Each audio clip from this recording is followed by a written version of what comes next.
Oh yeah, it's the Medellin podcast. Yes, it is. What episode are we on, Joel? I think it's 35. Okay, 35 with Michael Gerber. Baby Gerber. What are you drinking, Joel? I'm over here. I was drinking, but it's finished. Se acabó. The party is over. Time to go home. Episode done. You know what I'm saying? Michael, what are you drinking? What are you drinking, Michael? Sweet little beer. Really nice. And what are you drinking, Andrew Macia? I'm drinking some Hakuna beer. And it's the best in Medellin. I taught him everything he knows. All right, guys. So this is the Medellin podcast. Thank you guys for joining us live. This is also being recorded, and it will be put up on YouTube and all of the Spotify and podcast channels. My name is Andrew Macia. I'm Joel Duncan. And today we're going to be interviewing Michael Gerber. Michael Gerber is what I would like to call a globetrotting vlogger. He's been around the world.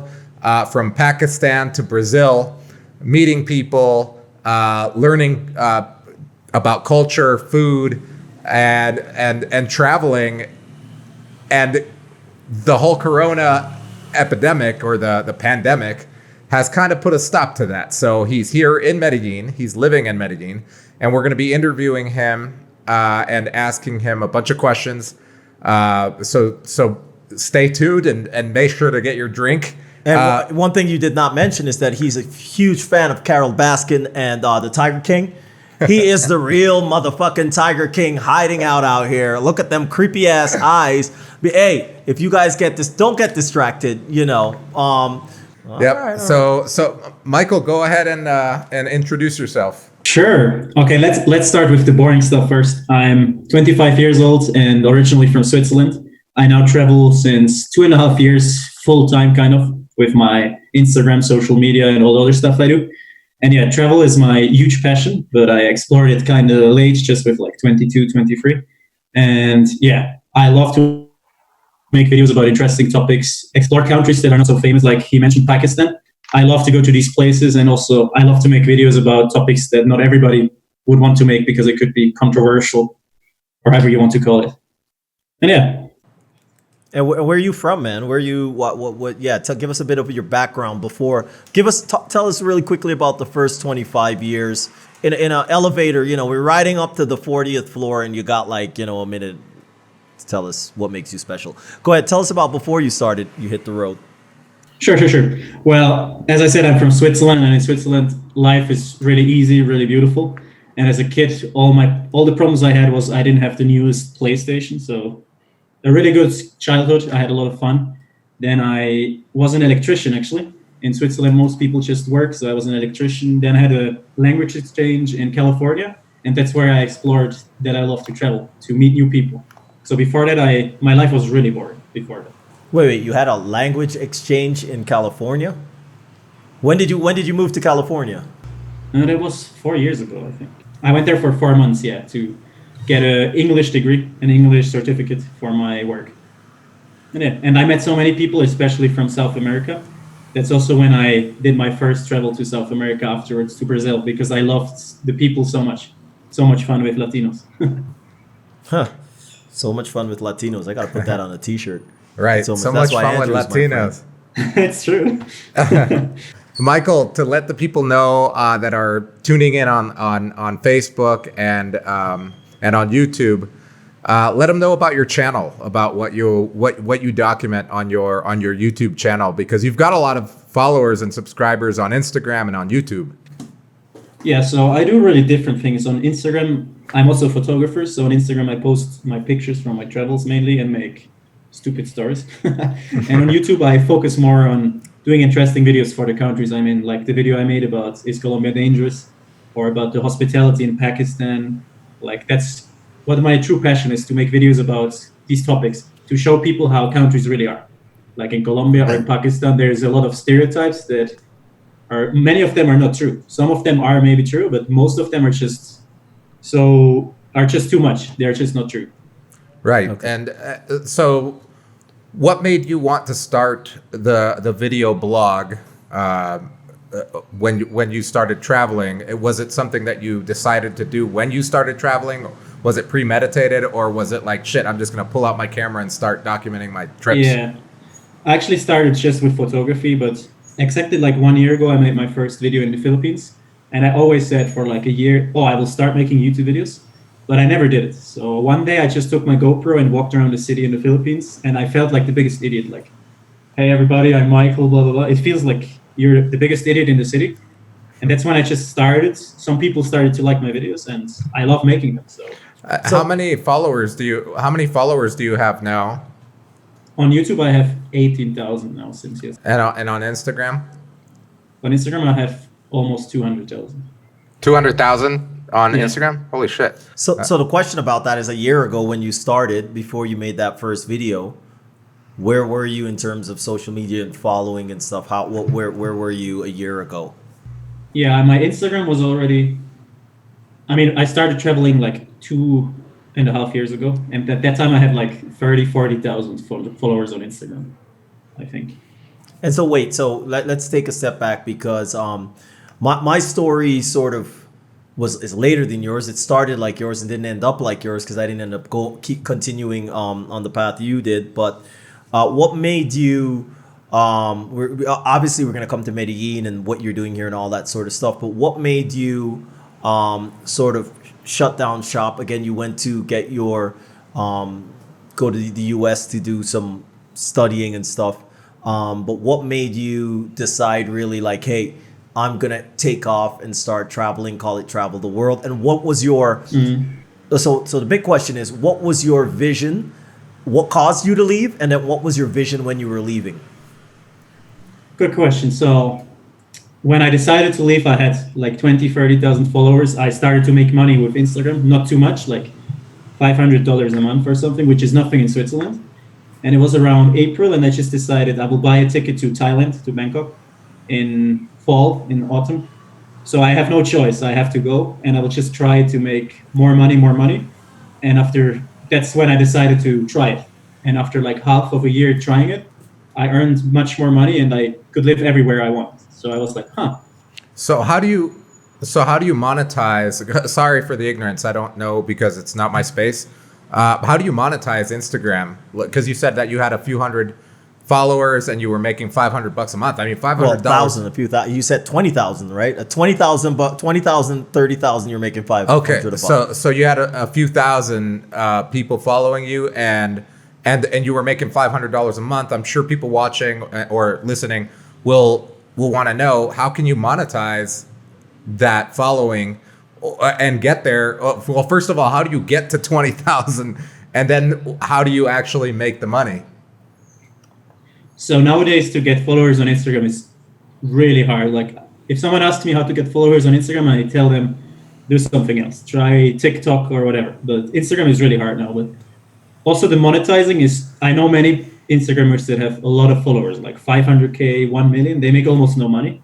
It's really hard to monetize. But if you have a loyal following from a first world country like Switzerland or United States, and you do it right, you can make a lot of money. But nowadays, I make almost no money with my Instagram directly, because I want to be independent. I do a lot of other things, and I rarely accept sponsorships, because you basically have to, I don't know, take something and present it to the camera like, hey, this is the best product ever. And I don't really want to do that. It's like selling your soul for me. Right. Except it's like a product I really love, and they're like, hey, we give you $1,000 for promoting this product. I'm like, hey, yeah. You use it already. You use that product anyways. Exactly. But you said at so basically let's look at the timeline, because it sounds like you've come a long way very quickly. And you said you were making about $500, because actually, for the people, just a bit of background, I went and watched I watched a few videos, but on one of Michael's videos, this person from Bogota was like, listen, how do you do this? How are you doing what you're doing? How are you traveling around? How are you affording it? And so one of the things is, how are you making, because for a lot of people making 500 US is about what right now? 5 times 4, 2 million pesos, a little under 2 million pesos, right? If you could tell somebody that they can travel even Colombia and make 2 million pesos while they see and learn their own country, they're like, I could do that. So what is this? How are you making the $500 with these 20,000 followers? Or what were you doing? The $500 was from when I started. I made these sponsorships. I also sold my pictures to companies, to hotels. I was pitching almost every day, pitching ideas, pitching to get money. And also I started to make my blog, my website, which generated just a little, like $50, $80, but it's something if you're freelance. And I just did many little things. I also worked on Upwork. I worked on Upwork for people. Like I always tell people, if you speak English and have a skill and a laptop, you can make money on Upwork, for example. And especially in countries like Colombia, it's pretty fast that you earn more than normal people in their normal jobs. Yeah, because we pay folks, and again, I think we live in a different world than a lot of people. I don't know if everyone watching this show lives in a digital world, but I think like even some of the translation, we were paying at one point a Colombian girl that was in Germany. She was translating, and one of our things is to have these episodes available so Colombian people and Latinos can see this and understand what we're talking about, and know that we're not just the dumb gringos that are here for, to have fun, that we do more. But we actually have a guy right now, he's translating a lot of the clips. He's in Venezuela on Upwork and on Fiverr, and she was from Colombia, but she's on those platforms also. So we've had all the episodes about that. And if people are watching this and you're like, oh my God, I don't know how these guys do this, like get an Upwork profile, upwrk.com,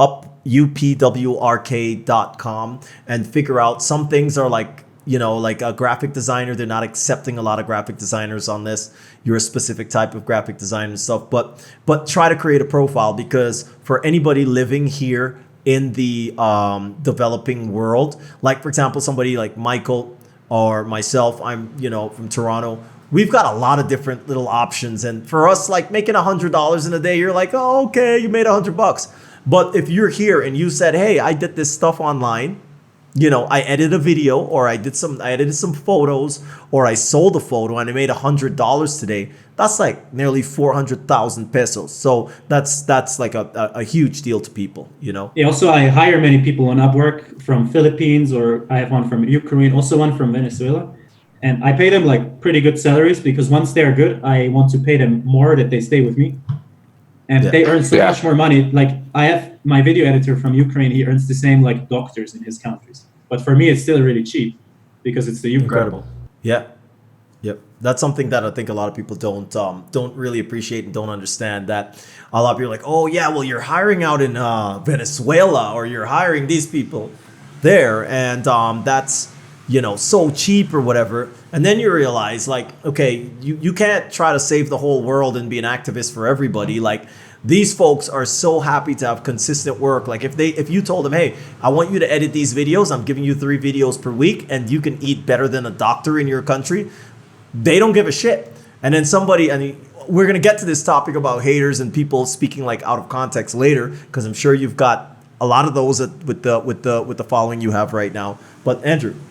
Yeah, before we get to that, I'd like to ask Michael. Someone asked, well, how many countries have you been to? Actually, I never counted it, but because people ask me all the time, I counted it. It's 43 right now. Wow, 43 countries.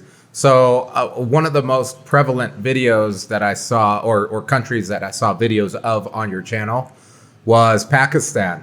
Can you tell us a little bit about your experience in like how long were you there and what was your experience like? So I was in Pakistan for around almost 4 weeks. I was invited by the best school to do a trip with the students, and I always wanted to go since 2 years ago, because a friend of me was there and he told me, oh my God, it was one of the best experiences I had. And I traveled, I was in Karachi first, which is the biggest city with like 20 million people. Absolutely crazy. It's dirty. It smells like shit everywhere. Mm-hmm. But still, I loved it because it was a real adventure. Like I went to a market, and these people are not used to foreigners. So they're like super curious, want to take pictures with you and ask you, invite you for tea. And what was the craziest thing for me about Pakistan is, like I've been to many countries, but the hospitality there was out of this world.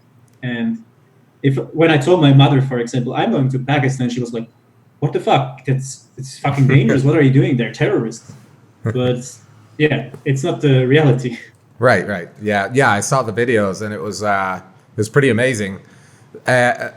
I saw you trying some of the food. What'd you think of the Pakistani food? I have to say the food in Pakistan was not my favorite. It's really similar to Indian food, which I love, but I'm vegetarian, so Indian food is perfect for me. Yeah. Pakistani food is like the same, just with a lot of meat, so it was really Oh, I hard for me. see. They eat a lot more meat. Like I have a really good stomach, but in my group there was like 10 foreigners, and everybody at one point had diarrhea. Wow. Did you buy yourself? Did you buy a cashmere sweater? Did you go to Kashmir? We couldn't go to Kashmir because they have problems there. So Problems there. Okay. No, okay. You would I bought a, how do you call it? scarf, a cashmere scarf. No, a scarf from an Ibex. Yeah, Ah. Ibex. You know, you could use that as PPE. You could use that as personal protective equipment in this time. You don't really need a mask. You could just use a scarf. Everybody. Actually, I think I bought two, and I think one my mother has it, and one my ex-girlfriend. So I don't have any. So now as a vlogger and a traveler, your main source of income is through the social media channels, right? Actually, no. What is your main source? Because I try to keep my channels independent. I use them to, like, I want to build a community, and it helps me in a lot of ways. But my main income is through social media management for companies, actually. Okay, so you manage their social media, putting up posts, and It's more like consulting, because I know basically everything about Instagram. So they ask me what should they do in this and this campaign. They ask me if certain influencers are real, because there's a lot of fake influencers with bot followers. Wow. So that's for example, I do it for Starbucks in Switzerland and really big companies. You consult for Starbucks in Switzerland? Yeah, but only Switzerland. They're Honestly, pretty man, small. that would be my resume. It would be my name. It would be like Michael Gerber, a fucking photo of like baby food, and then Starbucks. They would probably sue me. Sue your ass. Like, you're not related to us, motherfucking Mike. Yeah, but no, wow, that's pretty cool, man. That's awesome. Yeah, and because I do this since a long time now, I kind of brand myself as an Instagram expert. So people always come to me for advice. So wait, and what? Because a lot of folks that watch this are from a lot of folks, and we've got like at least 7 people that watch this show. They want to know. There's some folks that write to us, and literally they're planning. I can't remember his name, or I'd give him a shout out right now. They're planning 2-3 years out to make their move to Colombia. They really want to get away from where they are now. Like, how do you even get there? Like, how do you even get to the point that you're making $1? Like, if somebody's like, okay, I've got a brick and mortar job at home, a typical job, and I want to explore Facebook marketing or Instagram marketing, maybe TikTok marketing is the next thing, which we should probably keep a close eye on. How do you even start to make your first dollar in social media, where somebody says, is it because you get to the point that you have so many followers that they're like, we got to talk to this guy? How did he get, like, that was one of my big questions to you. How did he get to over 10,000, 50,000, 200,000? They're like, so he has to be an expert. And they hire you because you have proof of achieving that number, or how do they hire you and how do you make your money on that? It's kind of a combination. Like in the beginning, I reached out to companies and told them, I see you do this and this. I know how you could do it better. And some of them hired me, and then it's word of mouth. And now in Switzerland, I'm like, some companies reach out to me because they know I can help them. So it's a process. I'm doing this since 3 years, I think. So in the beginning, obviously, I didn't make a lot of money. It was really hard to find people that pay for this, because everybody can tell, hey, I'm an Instagram expert. I can help you. It's pretty hard. But once you have some clients, it's like a snowball. It gets bigger and bigger. Sweet. Yeah, that's pretty awesome. It kind of reminds us of, or reminds me of our kind of our journey as well. You can speak for me, Andrew. It's okay. As our digital marketing agency, where things kind of snowballed as well, where we got one client in a certain niche, and then we started focusing on that niche, and then it just kind of snowballed. And now that's literally what we do. In regards to your travels, though, what would you say out of those 42 countries is your most memorable country so far? The most memorable for me, I think, was Pakistan. It's not my favorite, but it was really an amazing experience because I thought it would be horrible, but it was amazing. And another one was Kenya, because I have a friend that lives in Kibraslam, and I visited him there, and it was crazy to see how people live there, and it just changes your view on life also. So let me ask you a question about that, because it's funny that you mentioned Pakistan, and it sounds like you've been to India.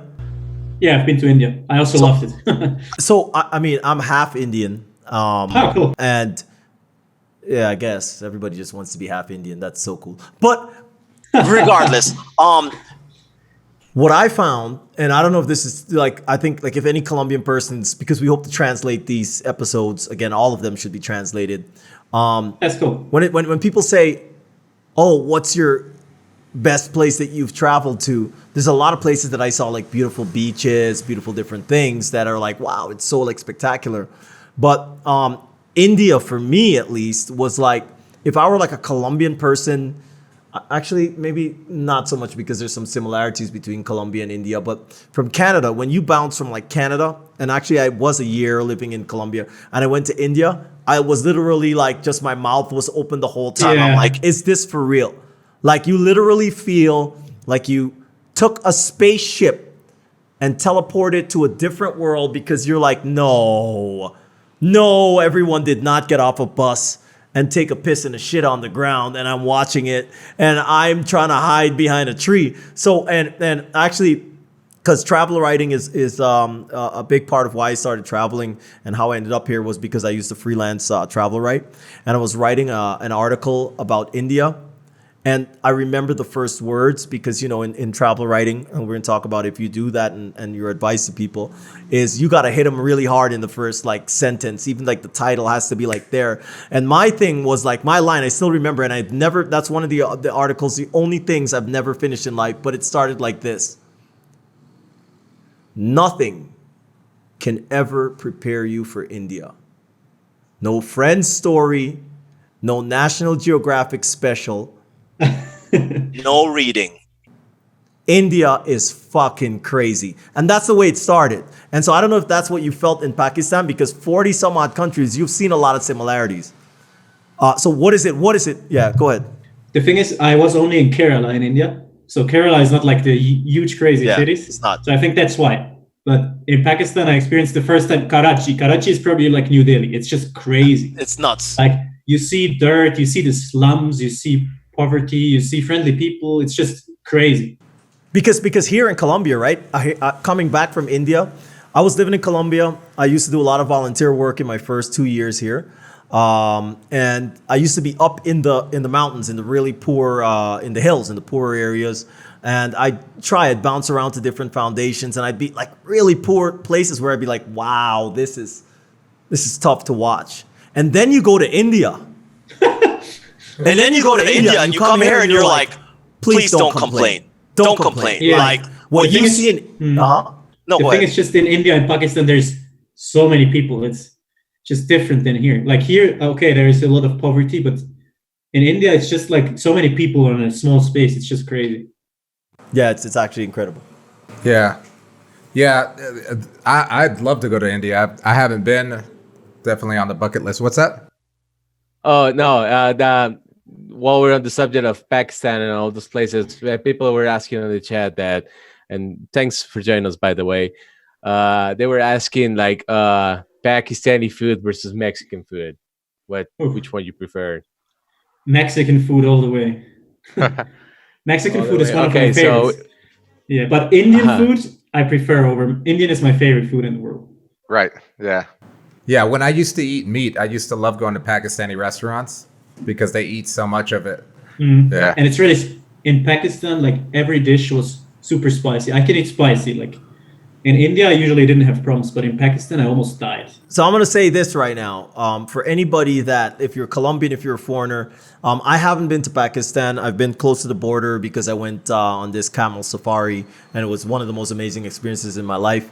But Sri Lanka, have you been to Sri Lanka? Yeah, that was my last destination. I had 2 weeks of work with the tourism board.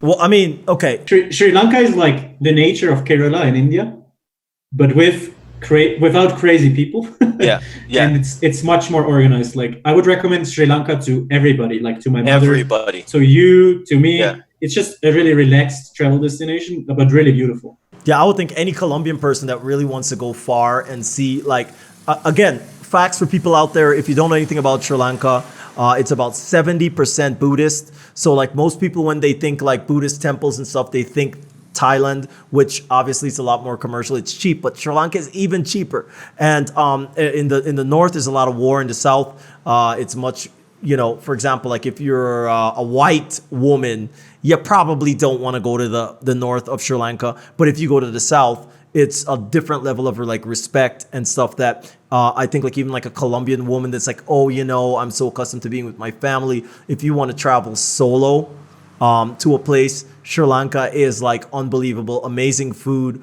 weather. The people will treat you. You feel almost scared that people are treating you so well, right? Anyways, that's my bit about that for whoever wants to travel, see new places.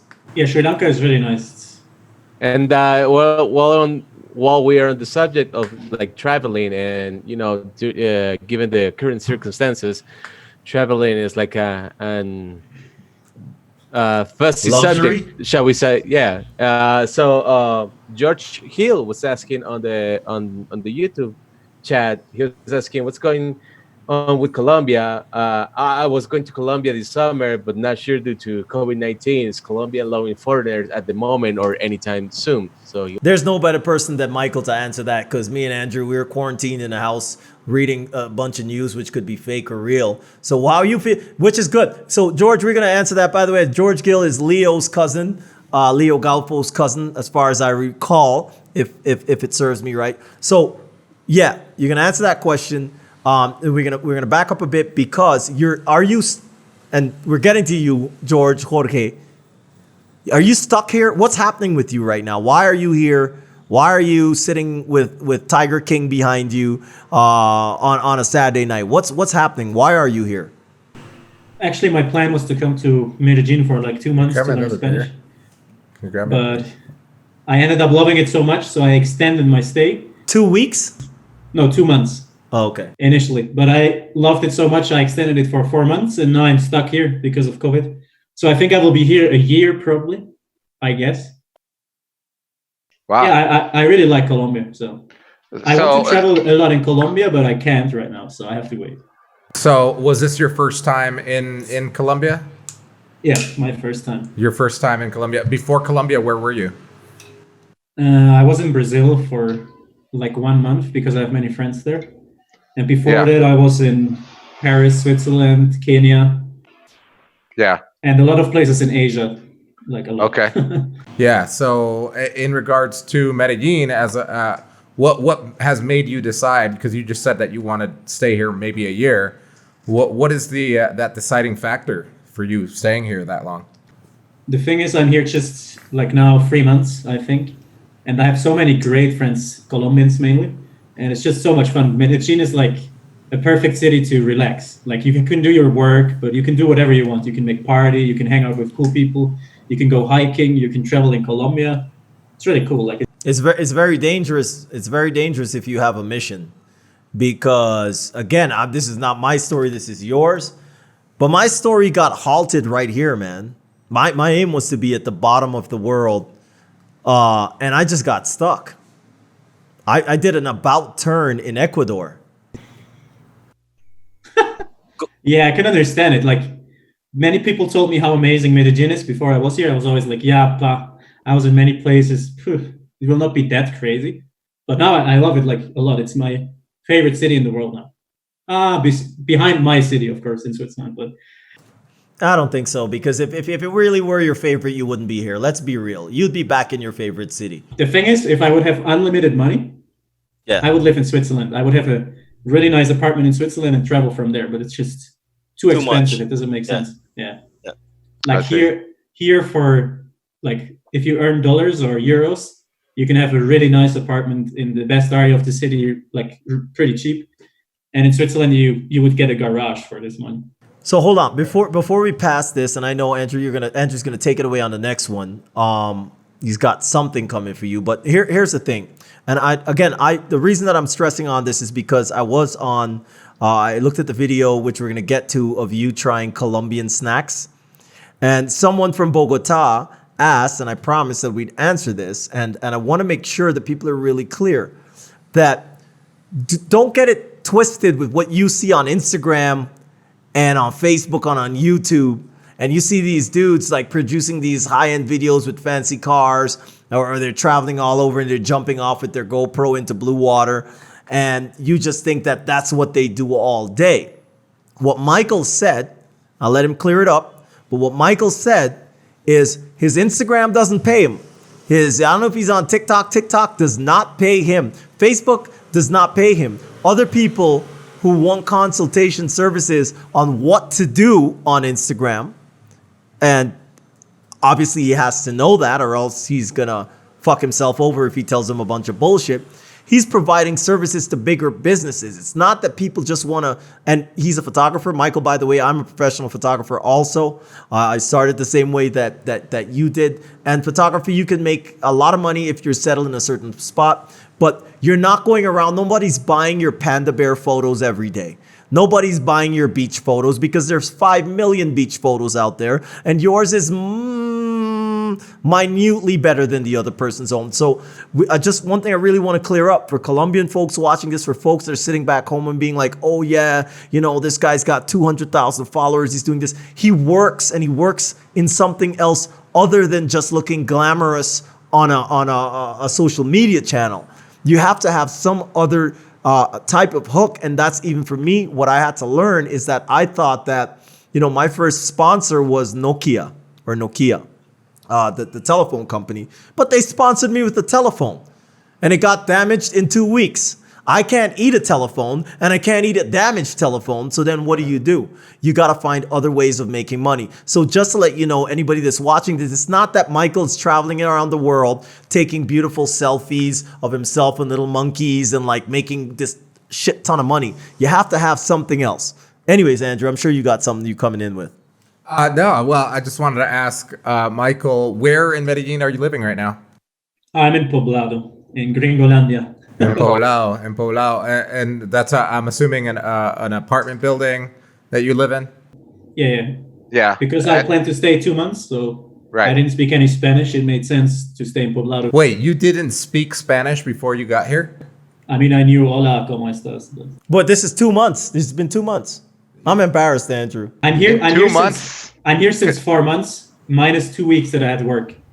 So, yeah, because I've seen your videos in Spanish, and your Spanish is awesome. So, how many other languages do you speak?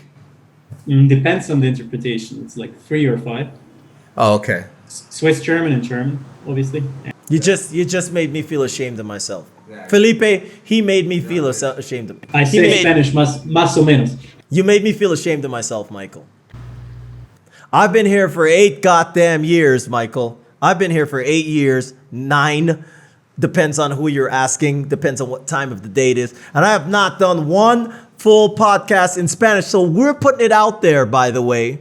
We're going to do some Spanish podcasts, and you hang in tight because Michael's going to answer us in Spanish. The man has done a complete video about snacks.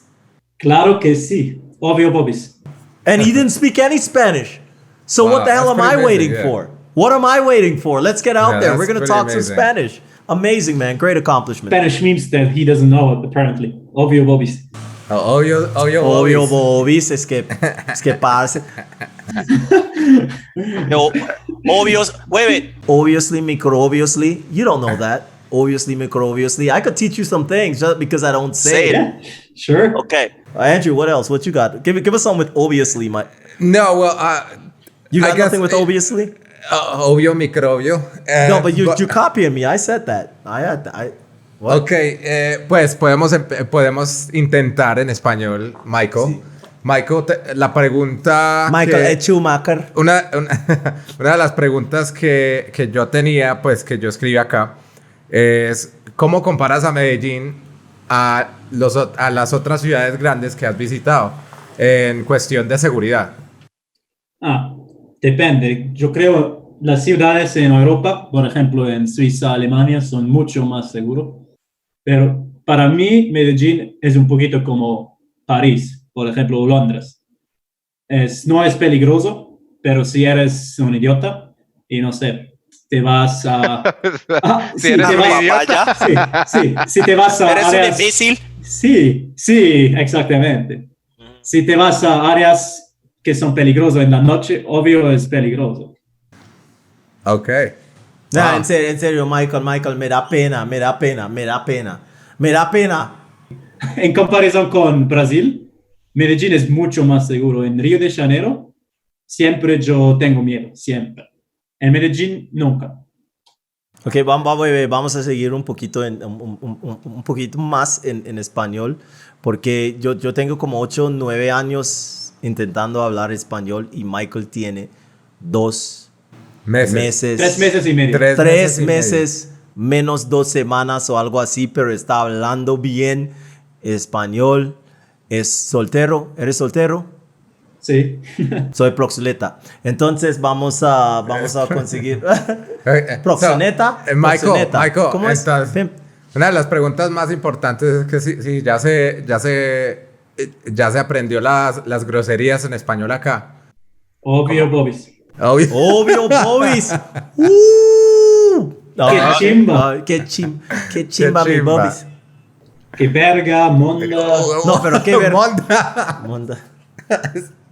Boy, ¿cuál es tu wow. favorito? ¿Cuál es tu favorito? ¿Cuál? Yo soy famoso en TikTok para decir que chimba y obvio, Bobis.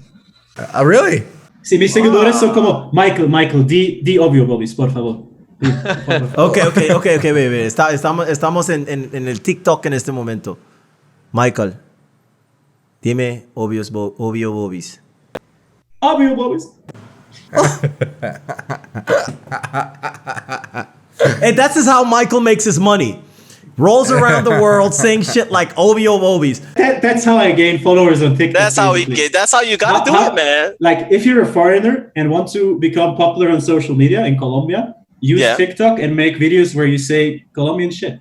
No, you know what? I wait, but I'm gonna stick a pin on that one, Michael, because people, please, if you're watching this, check out Michael's video, and I want to ask him more about that after about eating Colombian snacks. The man set a camera up, had like 20 snacks. We've all had these snacks, and he did like a taste test with some snacks, like salty, Qué rico. sugary, wow. Que chimba. Like literally, he just threw some fucking catchwords in there, and people are commenting like fucking, they're like, oh my God, I really love that you love my food. Somebody said, hey, you should try throwing salt on a banana. It makes it so much better if you put some salt on a banana. I'm like, wait, we can't get people. We're out here trying to talk real shit. No one wants to hear about our real shit. You're over there talking about how to eat a banana. And this man's oh man, it's just a crazy world, man. It's a crazy world we live in, Andrew. I actually make a second part on Monday. I bought a lot of Colombian fruits and will eat them. And that shit's gonna get more views than our podcast has ever gotten in the history. It's good. Michael, the Gerber baby, eating fruits. What the fuck, man? Fuck this world. We got to start eating some fucking fruit. So, Michael, okay, so I asked about how do you compare Medellin. Okay, so in you created a video that was titled, obviously, Is Colombia Dangerous? And I watched it, and it was really good because you interviewed other people. In your opinion, what was the main takeaway from making that video? I think my main intention was to show foreigners that don't know anything about Colombia that they can travel here. Like, it's not like you will get shot around every corner. Like, of course, you have to be careful in certain areas, but it's a beautiful country with beautiful people that is worth to be explored. And just because you watch Narcos doesn't mean this is happening here. Right, right. Yeah, I think that's what we try to express here on the podcast as well. That Medellin, even though Medellin has had a bad reputation in the past, I think the reputation has gotten better. And Much better, yeah. yeah, a lot better. And it was very visited. It was visited a lot last year, up until this COVID crisis. The Fresh Prince of Bel Air came here, didn't he? The Fresh Prince. Well, you mean Will Smith? Is that his name? Will Smith came to. He was in like on the coast though for when he was With filming Mark that Philly Anthony or somebody movie. who's like doing dances. Yeah, so the the image of the country has changed, but obviously this whole COVID crisis has changed things. So how has this changed your life as far as traveling goes, and what do you think is going to happen moving forward after this pandemic gets under control?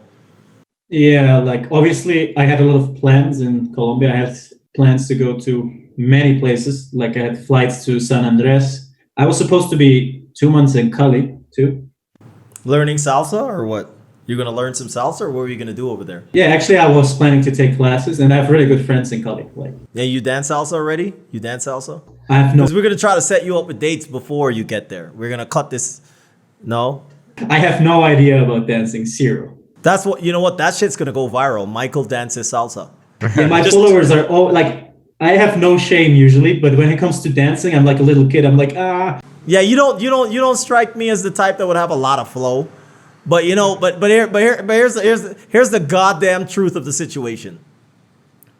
I will walk into a club after 9 years of dancing here, feeling good, and Michael will walk in, wiggling around like a little worm on the ground, and he'll dance with more people than I will because they think it's cute that he's trying. No, seriously. And people need to understand it about Colombian culture. Like back home, you're like, oh yeah, I don't want to, home meaning like Canada, US, I don't want to embarrass myself because I will. Like literally women here, they'll be like, oh my God, I just need to save this little Gerber baby from further embarrassment. And it's a beautiful woman. Yeah. No, go ahead. You talk about it. Colombian girls have like 2 pickup lines. They're always like, oh, like even if they speak no English, like, oh, I will teach you Spanish, or I will teach you dancing. And then I'm like, okay, teach me Spanish. Like, what do you want? Yeah. They're like, what? Well, I can verify that that's never happened to me, and it probably never will. I need to go to like China or something. Well, Andrew, have you seen how Latin you look, bro? Yeah, I come in looking like their father, so. Yeah, the advantage of being the Gerber baby, you know. Yeah. You listen, man. You'd have the same situation as Andrew would if you had his mustache. Have you seen his mustache? It's a glorious mustache. That's a glorious Latino That's an mustache. unkept. Because I'm a baby, I have nothing here. Like, Yeah, this is the most I've been growing this for like 6 months. So we should tell any girl if Michael's on his way to Cali, you should know he has no pubic hair because he's just a baby. actually, I'll stay in Medellin. Oh, hold on. Good Speaking news. about traveling, Nick West Spanglish wants to know, actually, aside from Cali, where's Michael's planning to go next after the crisis is over and like restrictions are lifted, etc. Yeah. Well, first of all, Nick is my friend from TikTok. He's an English guy that makes TikTok videos too, and he's gaining a lot of followers. So Nick, I ain't following your shit because you got way more than my 3 followers. Andrew's. yeah, he does the same like me. Being a white boy making Colombian stuff, it works. But Being a white boy making Colombian stuff. That's the name of this episode. Being a white boy making Colombian stuff. You know what I'm saying? Like, yeah. Go ahead. Nick, shout out to you being a white boy making Colombian stuff. But actually, he speaks really good Spanish. I don't know since when he is learning it. Like, his Spanish is really good. But yeah, I want to go to many places in Colombia, like to Tatacoa, to, how is it called? Pasto. Pasto, yeah. To Cali, to Tayrona, also to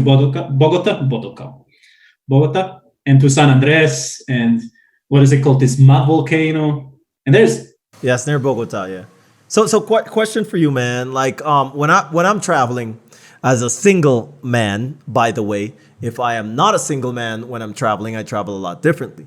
But And what does this look like for you in Colombia? Because a lot of people come to Colombia and they're like, all right, well, it's Friday and I'm gonna go out to like Guatapé. I'm like, man, are you fucking kidding me? Like Medellin has the best nightlife, parties that go on. So how do you travel? Like you're in Pakistan. Do you just like have like just this random agenda, or do, like me personally, I go big city starting on Friday. Actually, I'm not a big party person. Like I almost never go to how do you call it, discos. But I usually hang out with friends, like in my apartment, their apartments. We make like house parties. So that's more of what I do. And again, like my work is really flexible. So if someone asks me, Mike, on Tuesday, Michael, you want to party tonight? You on Pornhub?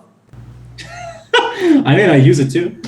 So, social, it's free. I mean, it's unlimited. Like, what is that? It's premium accounts for. Not that I know. I make big use of it some days. Yeah, in quarantine. yeah. But, You have but to. actually, after like 1.5 months of masturbating, I had enough. I wouldn't listen. If I had the premium fucking account to Pornhub, if I were you, I wouldn't even use it. I just turn around, and look at that tiger in the eyes, man. That 2.5 tiger is fucking months. crazy, man. 2.5 months of masturbation. My penis would fall off. Got like a glove. He could be a professional football You player. gotta get a Actually, Fifi. I moved into this apartment just 3 days ago. And how many times have you jerked off to the tiger? Zero. 0 Why times. did I do this? It could be tonight. Tonight could be your night, Michael. tonight. Tonight could be your night.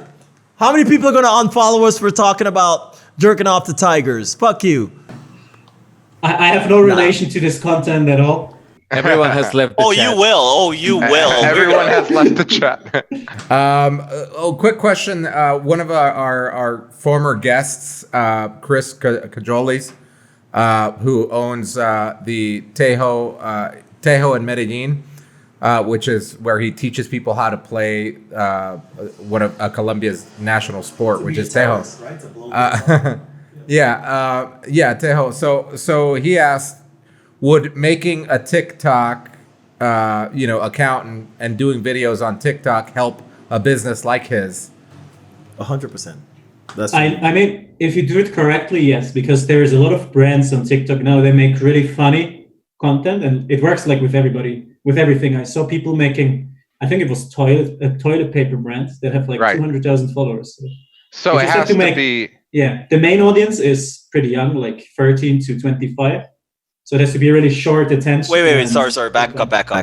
Is that statistically proven that the main audience for I've seen some old actors coming on to TikTok. There's a lot of famous people now on TikTok, or a lot of adults that use it, but the majority is still teenagers, like 13 to 25.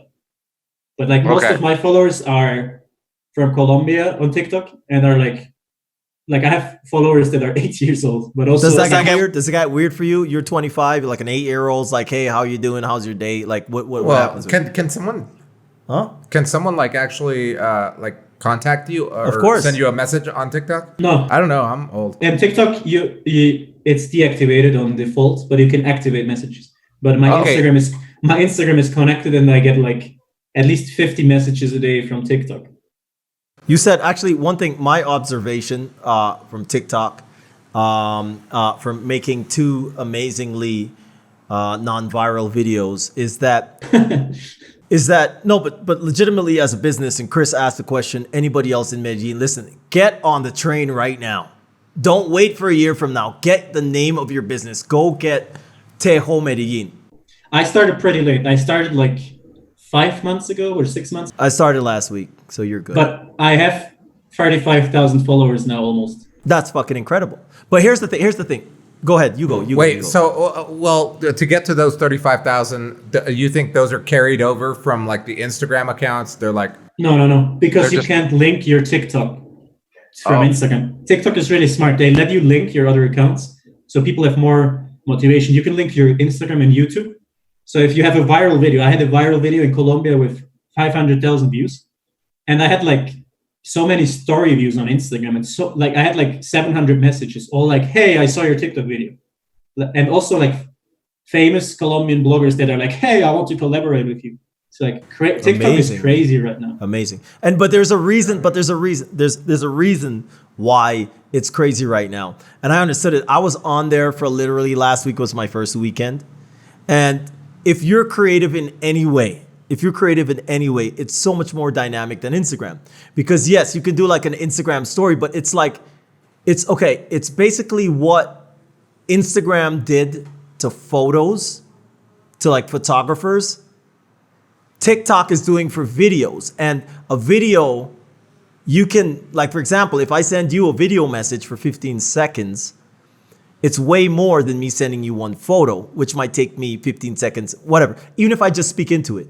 Yeah. Videos are always better to build a fan base because with a photo, you can't show your personality. You can hide. Yeah. That's why, because I know many Instagrammers that are really famous, but they pretend to be like, oh, motivational, do this and this. Yeah. But in reality, they're really sad and just assholes. And they can't construct a fucking sentence.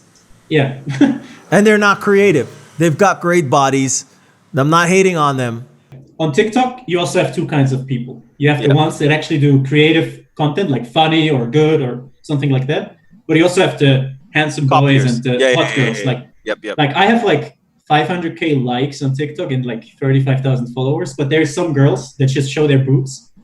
They have like one day, they have like 20,000 likes and 18,000 followers. That's like me versus Andrew. He just shows his boobs and fucking takes. Yeah. I've been trying. I've been struggling. Andrew, you want to show your boobs? And no, I definitely don't want to show my boobs because I don't want to turn away the 6 viewers that are watching right now. It's only our parents.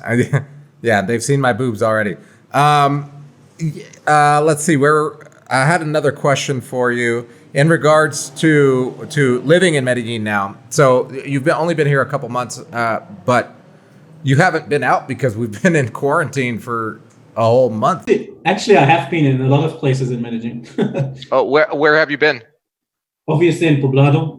I was in the south in Sabaneta, Estrella, Itagüí, and Envigado. I was in Belén, Centro, Manrique. ¿Qué más? Once I was in Bello, but I didn't like it. And I also was in Pueblos. I was in El Retiro 2 times. I was in Caldas, that is like 30 minutes from here. And I was in Jerico also. Okay, this is turning into like this like different type of episode. It's got to be dynamic. Our boy Kyle, who's living down in Guadalajara right now with his little baby Diego. He actually has a child named Baby Diego, and his wife's name's Angie. He said, "What is the next up and coming best city in the world to live in?" What would you tell your fan base back in Switzerland? Cheese eating or whatever they eat, cheesy people. What do you call them? Cheesers, cheeseheads? No, those are Wisconsin. Medellin is already really famous. I haven't really been to a city that is not that famous, and I think it was really amazing. So wait a second. So I'm gonna put this out there. A todos los colombianos. Este man está diciendo que después de como 45 más o menos países en el mundo, ha llegado a Medellín y no puede pensar en otro lugar en donde uno debería ir a vivir. Este es el lugar más espectacular y este no es como propaganda. Yo no creo que Medellín es como espectacular, pero es muy, por ejemplo, si yo soy un turista, no sé si me gusta como pero para vivir es como perfecto. Para vivir, sí, ese es lo importante. Por ejemplo, yendo a como Cartagena con sus edificios, su historia y todo, es que wow, Cartagena, después de 4 días del calor y de la gente corriendo detrás de ti diciendo que cómprame como algo y llegas a Medellín, es que obviamente hay gente vendiendo cosas y todo, pero Medellín tiene algo, es que puedo verme acá por más tiempo, puedo verme acá por años haciendo algo, abriendo como un negocio. ¿Qué piensas, Andrew? No, yo estoy pensando en lo mismo. Yo creo que para un colombiano, escuchando esto y pensando de que, sí, que a los extranjeros les gusta mucho Medellín, pero es porque ellos traen dólares, traen francos suizos, traen euros. Entonces, obviamente que para un extranjero, Medellín va a ser un paraíso, porque acá pueden vivir en el Poblado, pueden vivir en Laureles, pueden vivir en Envigado, en lugares muy bacanos, pero para un colombiano, digamos, de vivienda promedia o ganando, digamos, el promedio, es muy difícil de salir de ese pensamiento. Entonces yo creo que para la gente que nos está viendo y está escuchando este podcast y habla español, yo creo que lo más importante de aprender, yo creo, de nosotros es aprender otro idioma. Es literalmente, es muy importante. Inglés. Sí, así sea inglés o digamos francés, no importa, pero inglés obviamente es uno de los más importantes. Yo creo para trabajar online, especial, solo inglés. Solo. Sí, para poder salir, digamos, de Colombia y salir, digamos, de su caja social y de donde vive, uno tiene que aprender otro idioma y también educarse en tecnología.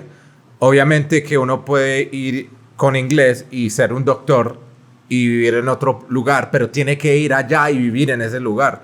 Un doctor que habla inglés acá tal vez tenga un poco más de oportunidad, pero no es como, digamos, un programador que hable inglés y conozca todos los idiomas como JavaScript, C Sharp y eso. Entonces abre un mundo completamente diferente. Entonces, so what we're saying is that... Bueno, no, sorry. vamos a cambiar, tenemos que seguir así, porque hay una pregunta más, una cosa más que he visto. Por ejemplo, hoy un comentario que recibimos en el podcast fue como de un extranjero diciendo que, es que no sé, un amigo me dijo que si quiero como vivir más y tener una experiencia mejor, tengo que salir del poblado porque allá la gente piensa que, yo soy extranjero y tengo plata, entonces yo soy como un cajero y pueden sacar dinero. Entonces, te voy a preguntar, me vas a dar tu opinión, pero ¿qué voy a decir? Es que la gente en el poblado no es tan... Hay diferente gente. Hay gente quien sí quieren aprovechar de ti y de cualquiera. No importa si eres extranjero o eres colombiano, si tienes mucha plata y estás mostrando la plata, van a pensar que, yo quiero como aprovechar de tu plata. Si tú eres un extranjero, es algo que es muy importante. Eres un extranjero, parece que tiene plata, tiene una confianza, una buena confianza. ¿Por qué no deberían pensar que es algo bueno? Si yo fuera como una mujer de un lugar, olvida poblado, otro lugar, y yo nunca en mi vida he tenido plata, y veo a alguien quien se ve muy distinto, muy diferente, y también pienso que él tiene plata, yo creo que es obvio, yo voy a correr detrás del man quien tiene plata y es bonito y todo, porque él puede ofrecerme algo más que lo demás. Entonces en los grupos siempre comentan, es que ella va a pensar que... No, mira. Puede ser como súper feo, porque hay muchos extranjeros acá feísimos. Pero si tienes un poquito de plata y puedes ofrecer a esa mujer algo más, algo que solo es de sueño. Ella puede verse en este Torre Eiffel tomando fotos y tú tienes este etiquete para llevarle a ella. Eso no es algo mal. Ella no está usándote para su plata, está cambiando su vida y no sé, ¿cómo se dice? Expandiendo, ¿cómo se dice, Sí. Andrew? Abriendo su círculo social y también pues las oportunidades que tiene. Entonces, Michael, ¿qué piensas tú acerca pues de eso, digamos, de gente que está escuchando este podcast en español y que quiere romper de su círculo social, que quiere romper de su situación económica acá en Colombia y quiere hacer algo como tú, que viajas todo el mundo haciendo videos, pero obviamente ya nos dijiste que tienes un trabajo, que tienes que tú trabajas con empresas. ¿Qué tipo de sugerencias o tips les puedes dar a esa gente? La verdad es que yo tengo amigos que son colombianos y hacen cosas similares que yo. Solo, ok, algunas son de familias ricos, pero también tengo dos amigas, por ejemplo, que son de cerca de Comuna 13 y ahora viajan el mundo. Pero, Wow. ¿cómo se dice? Trabajaron mucho para ganar dinero para comprar un computador y también aprendieron inglés.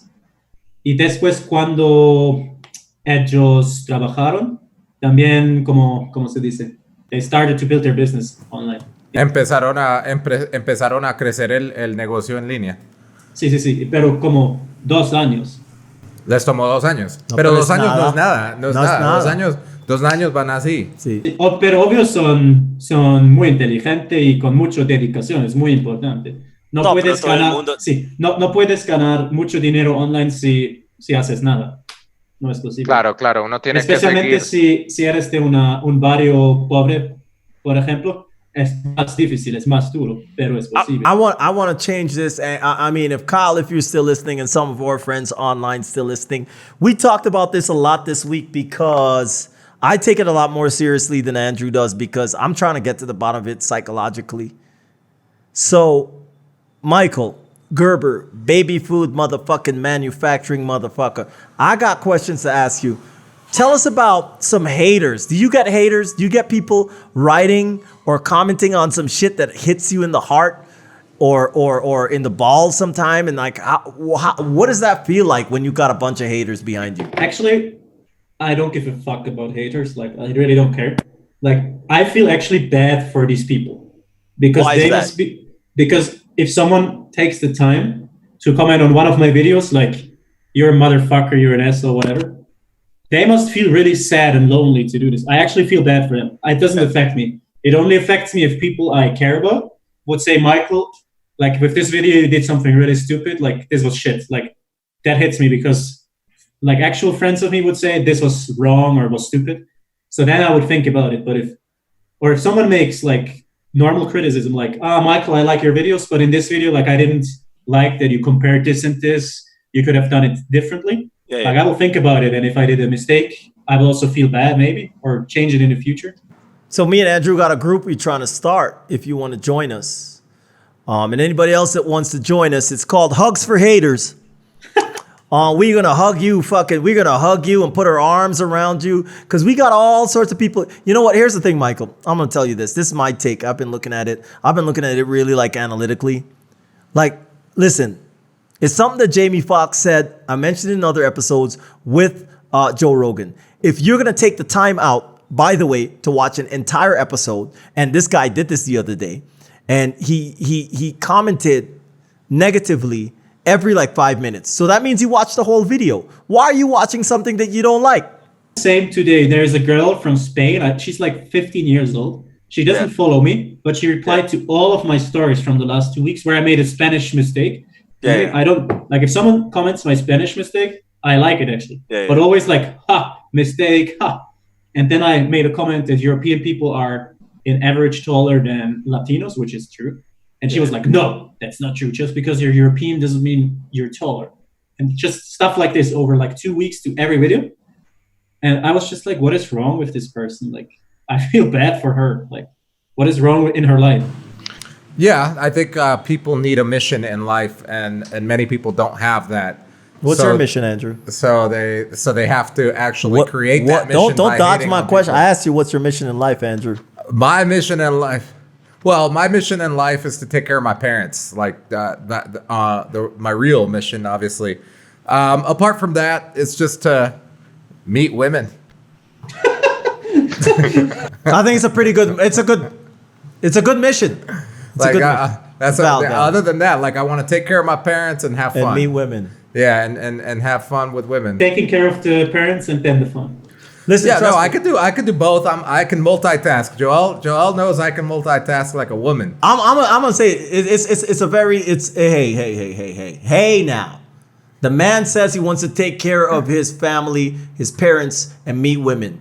Who's not gonna agree with that? Yeah, who's what not I mean? gonna- That's everybody's mission Yeah. in life. Well, Yeah. unless you want to meet men, and then Yeah. it's slightly different. Successful, some are less successful, but Yeah.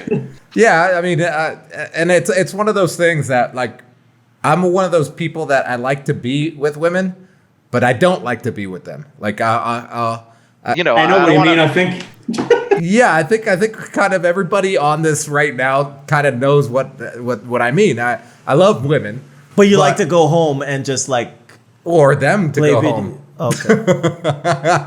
No, Shit. also depends on the woman to be. Hey, wait. By the it way, does this is depend on the women. It does depend on the woman. It does depend. This is a mini clip call out. We need a dating, nothing but dating. We don't want COVID coming in and fucking our shit up. We don't want to know about how. Hey. We need a dating I have a rant because of my TikTok, because rant about your TikTok. like I get like so many messages all day long on TikTok, like people, oh, I want to meet you. And I'm like, yeah, me too, but I'm here with this lion. You just gotta do your thing. Yeah. And what do you say? What do you send him a little photo of you by the TikTok licking the lion ear, or what the fuck you do? How do you respond? Selfies with the lions, that works really good. Oh hell yeah, man. Yeah. Well, I'm gonna follow you on TikTok. What's your TikTok? Call it out. It's the same like in Instagram. MSC Gerber. MSC Gerber. And you know, that shit sounds really like official, Andrew. I wish if I had like a JGD. Yeah. Have you dated anyone here while you've been in Medellin? Yeah, like obviously. I was here 2 months without COVID, so Andrew's been here for 9 years. He hasn't dated one goddamn person. He can't find a date. Don't belittle him. No. But what 30 years. But Bro, the thing is, dated. that's also a good thing about South America in general. Like in Europe or United States, you actually have to work like you have to like fight for Full-time the job. woman. And here you can just be a normal dude and talk to women because And show they're- up and speak. Yeah, and speak. Yeah, like if you talk to a random woman that you see on the street, they will not punch you in the face or like, what the fuck are you doing here? Yeah. What do you people think? What do people that are listening to this, by the way, think about that? Because there's a lot of strong opinions. I'm going to be quite honest. Like it does not have to be a task in order to speak to the opposite or the same sex. It just has to be a fucking conversation. But I mean, come on. It's culture. I think it's culture. For example, we've got these developed nations where women have evolved, and not women, but the role of women has evolved, and so has their attitudes and their opinions.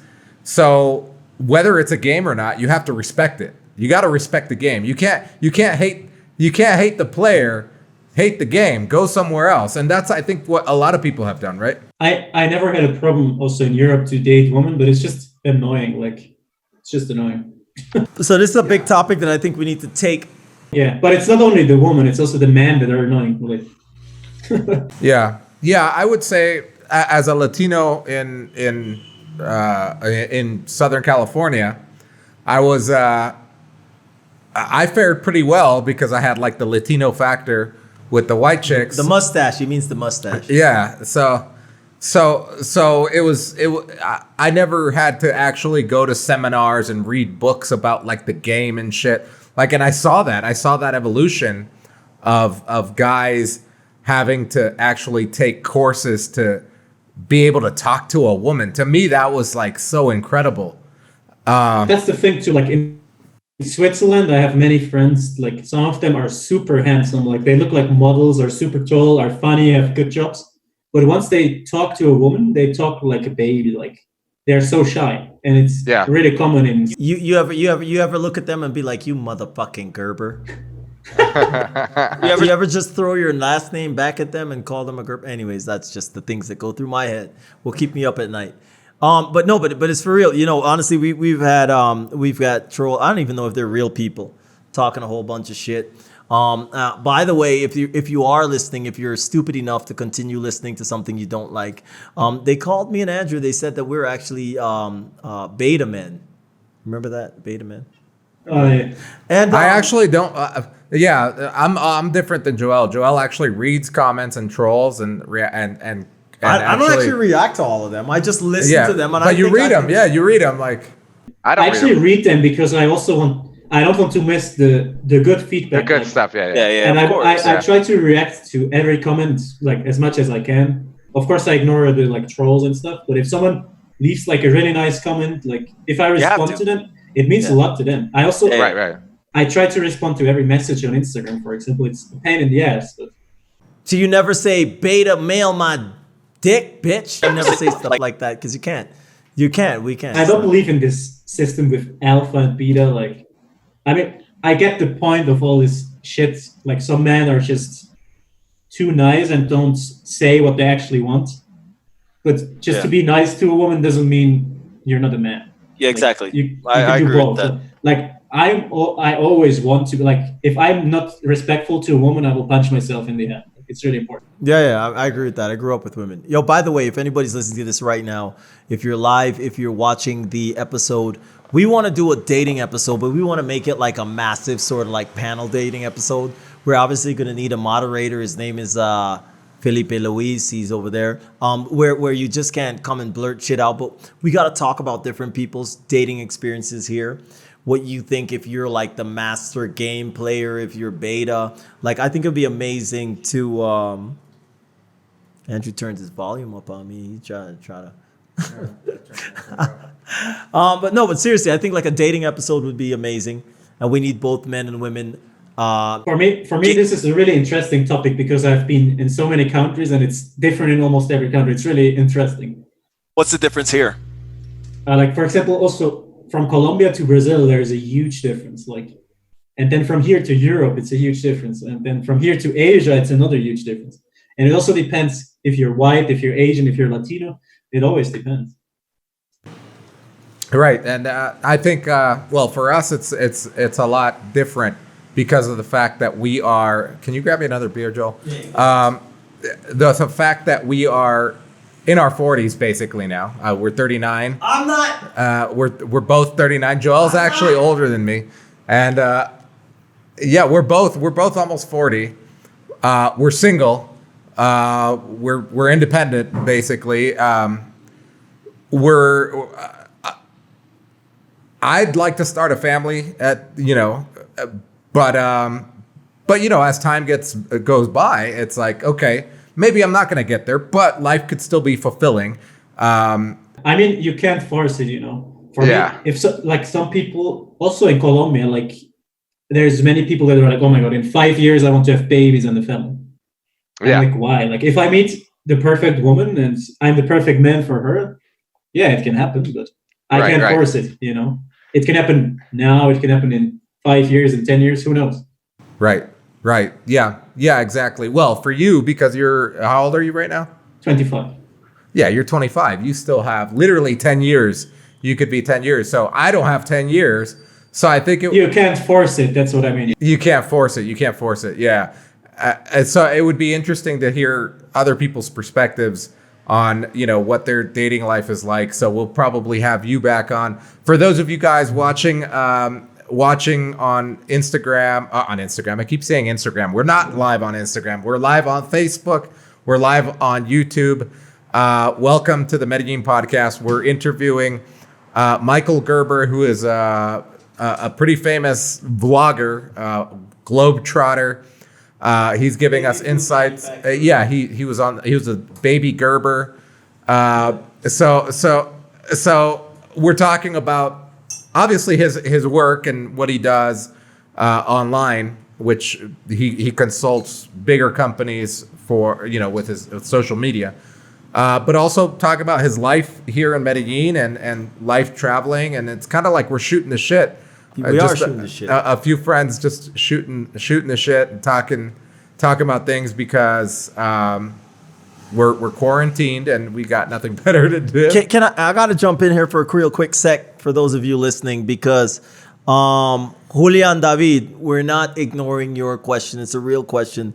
Julian says, how is it possible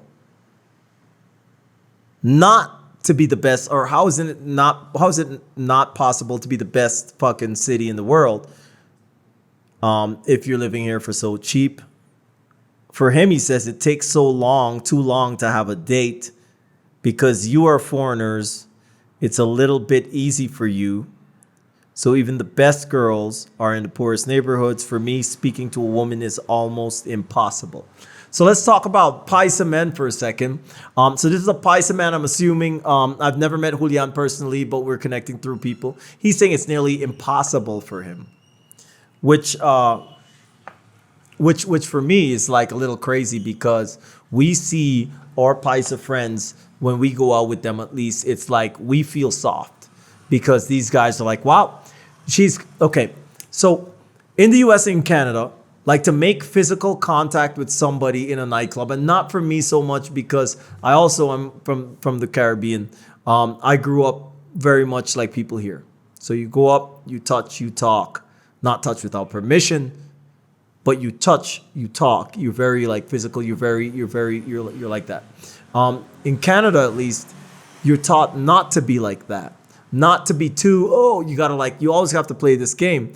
And so for what I'm hearing Julian saying, even for him, it's he says it takes too long to get to the date. I don't know. Even Andrew told me. I remember when I first met Andrew. Andrew was like, "What the fuck are you doing? Like, speak to her, go take her out and dance." And I've actually been out. So this has something to do with what Julian is saying. But I've been in the position where we invited females out, and at the end of the night, they're like, "Man, I'm gone," and they're like all angry, and we're like, "I don't know why you're angry."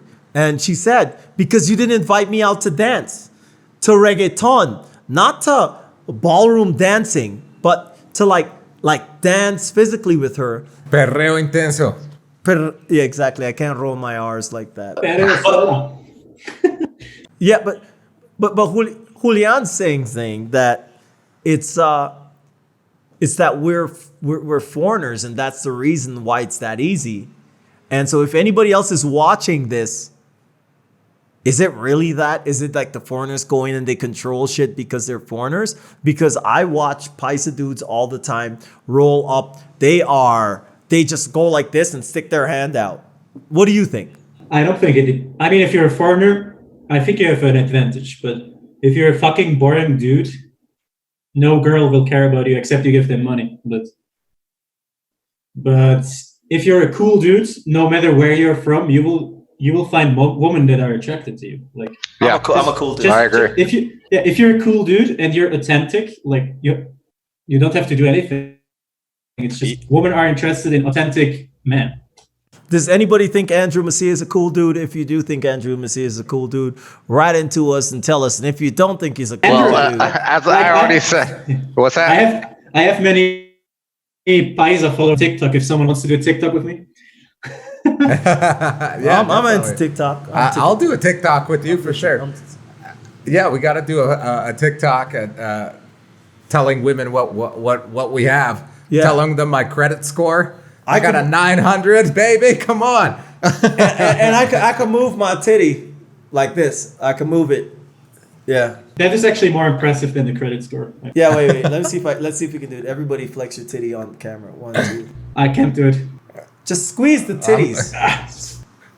I'm just squeezing my. If any my educated people are still watching this, you're fucked up, man. You got to get off of this. So Michael, what are you gonna do tomorrow, man? What's your plan like? What's your day looking like? Tomorrow is Sunday. Tomorrow Sunday. Tomorrow I have Pico y Cédula, so I will celebrate it by going to the supermarket.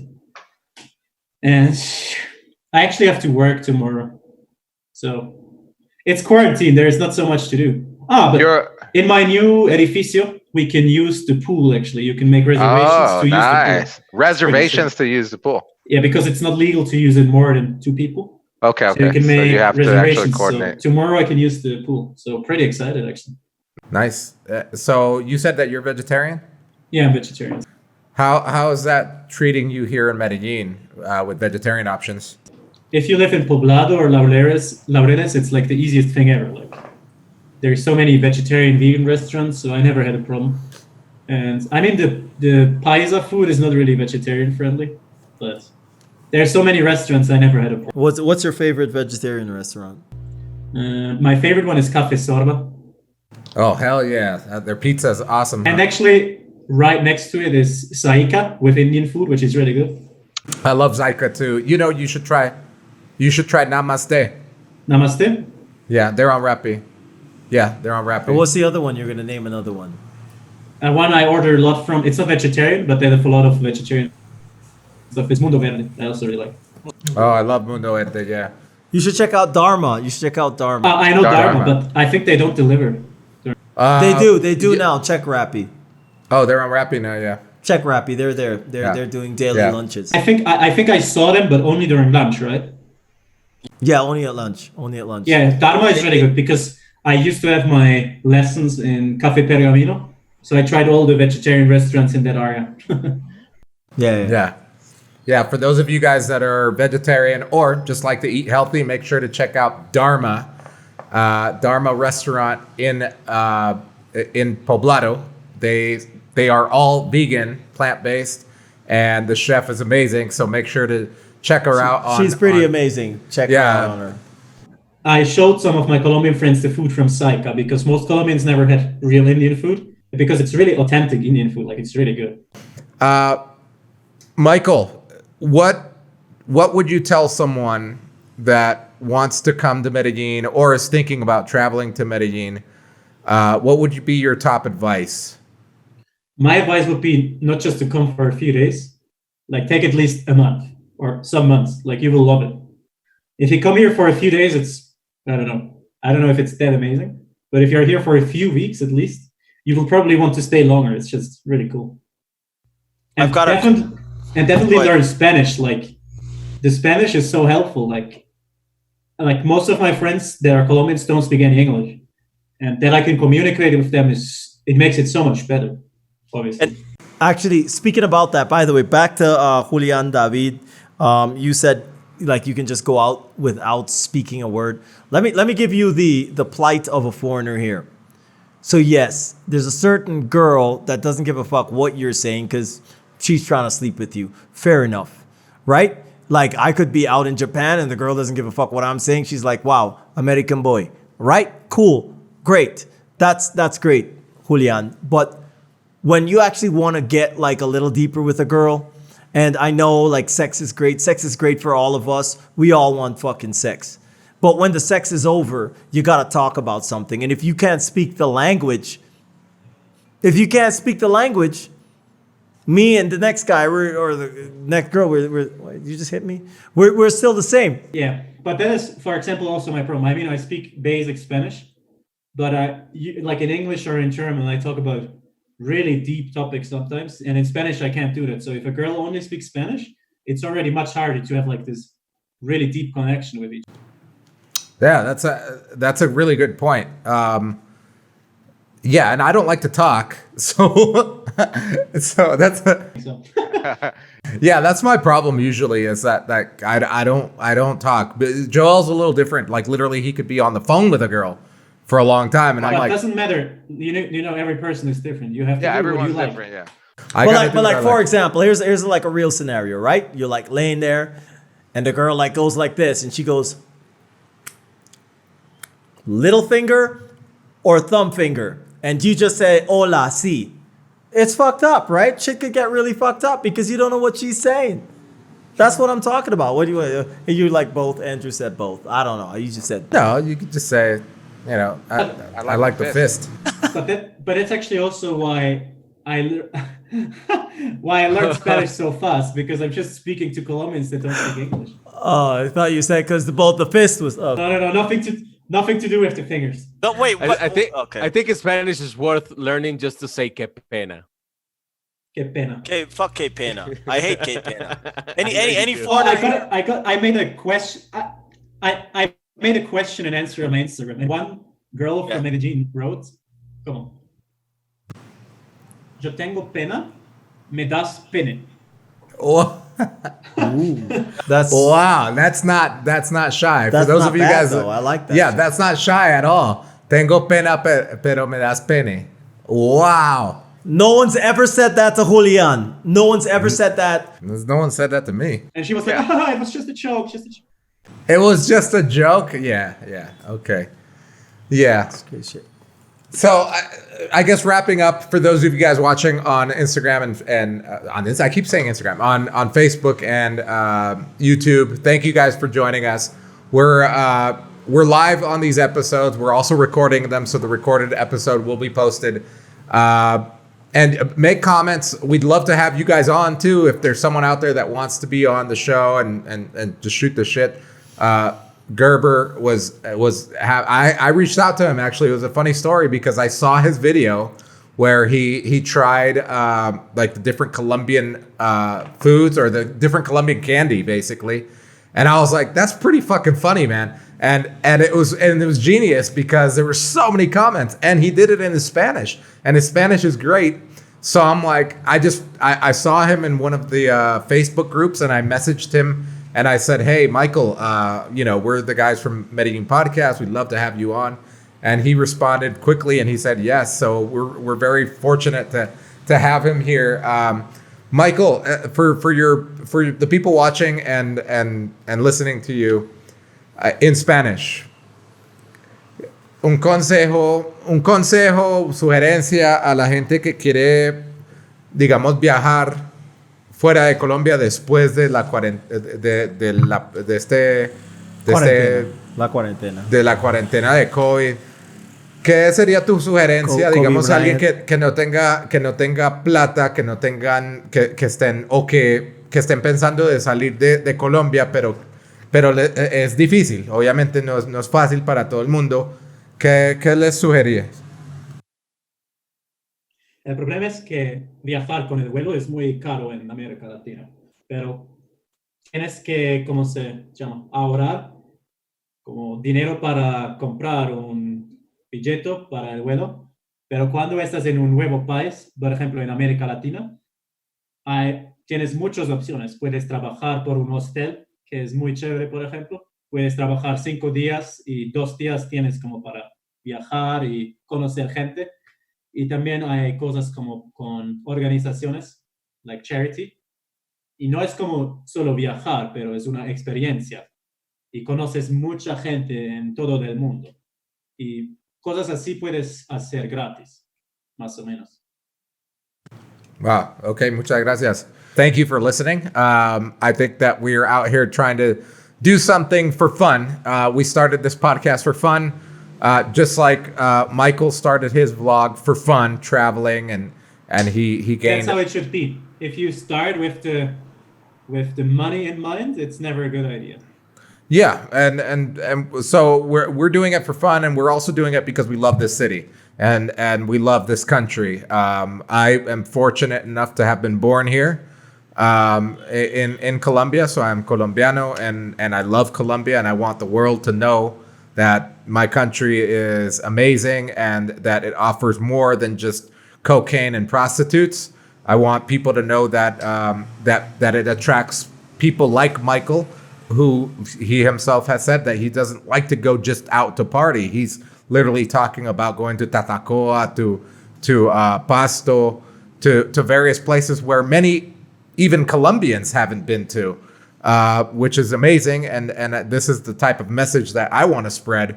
And thank you for watching, and I love you guys, even the haters. You gotta smother them, kill them with kindness, right? What about yourself, Joel? What do you got to say to the people out there about your bald head? It's shiny as fuck, man. I shave it once a day, every morning, usually after I do my business. But I think when I'm your age, I will join the squad. I'm losing hair here. When you're my age, what the fuck age do you think I am, man? Don't be like throwing my shit on. Don't be throwing me when I'm your age. You know nothing about my age.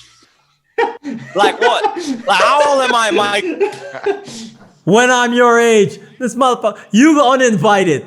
Just because we threw. You still have like 17 years. Yeah, you got some time. Yo, I want to see you when you're 40, bro. Yeah, I wanna, come out here. You got be Talk out your here in a wheelchair. You look great. I don't have anything here. So. No, but for real, my last message is people.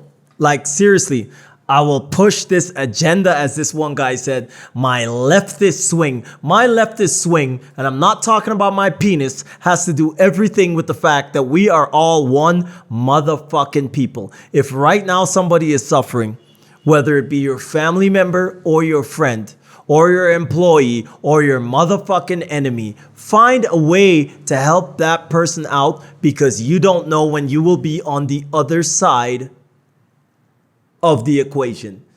So listen, help people that are big businesses, small businesses, it does not matter. And to address something, if you can support local businesses around where you are right now, support those people, because those people hire a lot of people. And if those people go under, a lot of people go under. So whether it's your vegetarian restaurant or your liquor store, they all hire people. Hire those people. Let us move the fuck forward so we can go and grind reggaeton one day like our forefathers meant it to be. Peace out, motherfuckers, in the Medellin podcast, episode number 35. Keep listening. Thank you very much. Big up. Yep. It was nice. Yeah, it was nice. Thank you, Michael. Thank you guys for joining us. Make sure to hit the subscribe button on YouTube. Make sure to hit the follow button on the Medellin podcast and on Michael Gerber's Facebook and YouTube and Instagram and TikTok and Snapchat. And watch out for our communal TikTok video, which we will all dance naked with oil. Yeah. No, that's not gonna happen, Michael. Yeah, it's not gonna happen. I said naked with oil. All right, Felipe is over there posting it on our Instagram, saying we're coming up live. All right. Hey man. All right, thank you guys. Very much, thank man. you, Michael. Thank you, Felipe. Thank you, Joel. See you guys next time on the Medellin podcast. Peace out. If you want to see Andrew in a skinny leopard print thong, please be sure to follow us and listen to us on Spotify, iTunes, or any other major podcast platforms. And Andrew, if they want to see our ugly faces, what should they do? They can see us on Facebook, on Instagram, and YouTube for show.